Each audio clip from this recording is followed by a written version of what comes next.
Franz Kafka is regarded as one of the greatest literary figures in recent history. He is known for his uniquely dark, disorienting, and surreal writing style, a style and quality so particular to him that anything that resembles it has come to be known and referred to as Kafkaesque. To understand his writing and the qualities of Kafkaesque, it is helpful to understand his early life.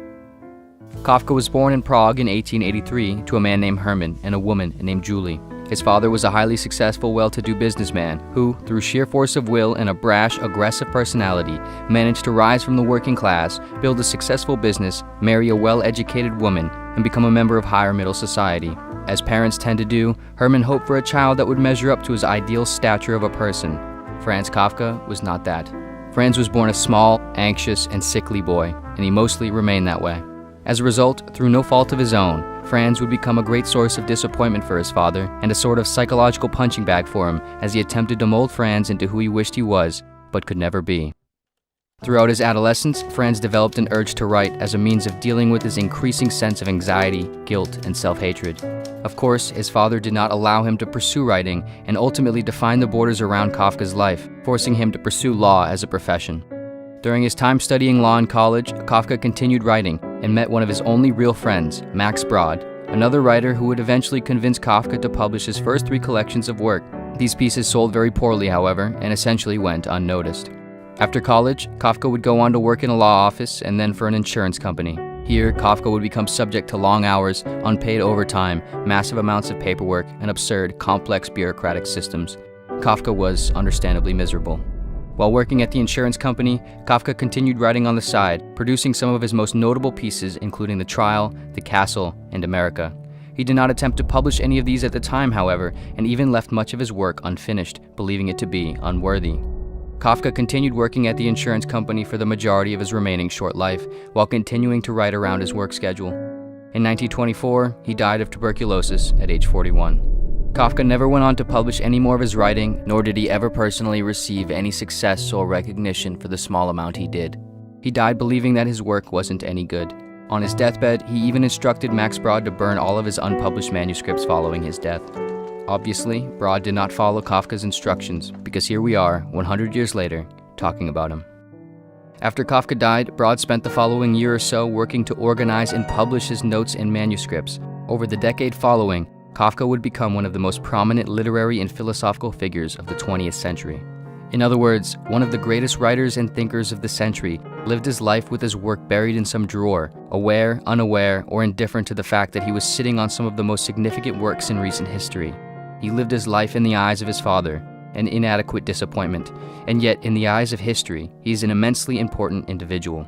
One can only wonder how many individuals like Kafka have and continue to walk this earth completely disconnected or restricted from ever seeing who they really are or could be.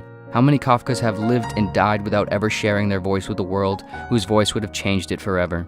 How many people never know who they'll be after they're gone? Fortunately for everyone other than Kafka, his work was saved and an entirely new genre of thinking and writing developed in his name, Kafkaesque. Generally, the term Kafkaesque tends to refer to the bureaucratic nature of capitalistic, judiciary, and government systems, the sort of complex, unclear processes in which no one individual ever really has a comprehensive grasp on what is going on, and the system doesn't really care. But the quality of Kafkaesque also seems to extend much further than this. It is not necessarily exemplified merely by what these systems are, but rather the reaction of the individual subjected to them and what it might represent.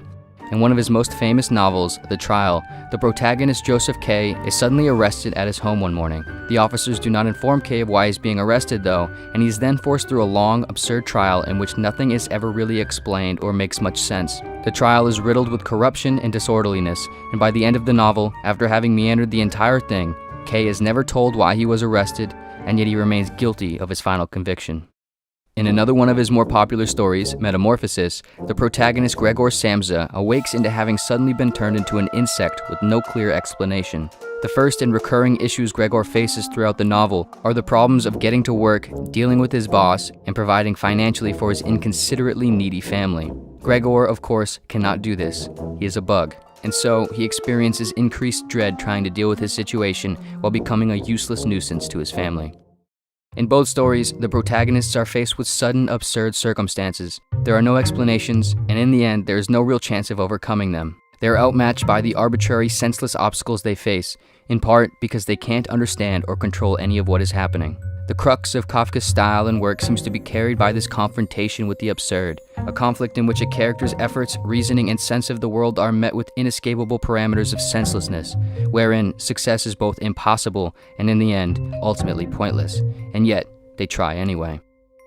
It's fair to argue that one interpretation is that these circumstances are emblematic of Kafka's take on the human condition. Specifically, the unyielding desire for answers and conquest over the existential problems of anxiety, guilt, absurdity, and suffering, paired with an inability to ever really understand or control the source of the problems and effectively overcome them. But the kicker and perhaps most important part is, even in the face of absurd, despairing circumstances, Kafka's characters don't give up. At least initially, they continue on and fight against their situations, trying to reason, understand, or work their way out of the senselessness. But in the end, it is ultimately to no avail. Perhaps in this, Kafka is suggesting that the struggle to find solace in understanding is both inescapable and impossible. As conscious, rational beings, we fight against the absurdity, trying to resolve the discrepancy between us and the universe. But ironically, we only serve to self-perpetuate the very struggle we are trying to resolve by trying to resolve the unresolvable. And in this sense, on some level, we almost want the struggle. Of course, this is just one interpretation. Ultimately, because of its vague, surreal, and inexplicable quality, Kafka's work lends itself to nearly as many interpretations as readers. Perhaps the idea is that we should accept our absurd condition and not take it so seriously. Perhaps the idea is that we should and must struggle against it. Or perhaps the idea is that we can't know what the idea is. In truth, only Kafka will ever have known exactly what his work meant, and it's fair to speculate that in some sense, perhaps not even him.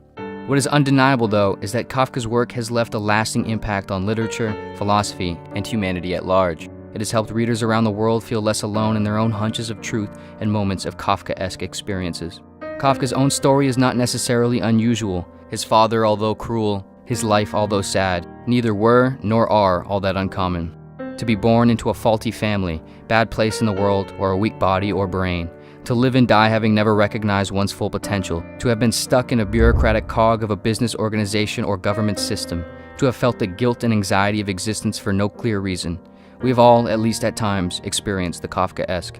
Kafka's work is not considered great because it describes something profoundly unique, but because it describes something mundanely common in a profound way. An encapsulation of an often indescribable experience, a part of life that touches us all. When referring to Kafka, writer Anne Rice once said that his work helped her realize the following approach in her own work. Don't bend, don't water it down, don't try to make it logical, don't edit your own soul according to the fashion. Rather, follow your most intense obsessions mercilessly. Kafka's work sought not to alleviate the soul through remedies of false hope or delusion, but rather through the direct confrontation with the darker aspects of self. By distorting reality to map more accurately onto his own sense of human experience, he revealed a certain remedy of unhindered self-examination and carved out a place in the world for others to do the same. I think we ought to read only the kind of books that wound or stab us. If the book we're reading doesn't wake us up with a blow to the head, what are we reading for? So that it will make us happy? Good Lord, we would be happy precisely if we had no books, wrote Kafka in a letter to a friend. Although he might not have shared this explicitly, Kafka's work embodies and reminds us not that we wish to give up, but that despite all the absurdities and problems, we wish to continue. We wish to struggle against the universe and forge our own way. We wish to find and connect over honesty, however hard it may be.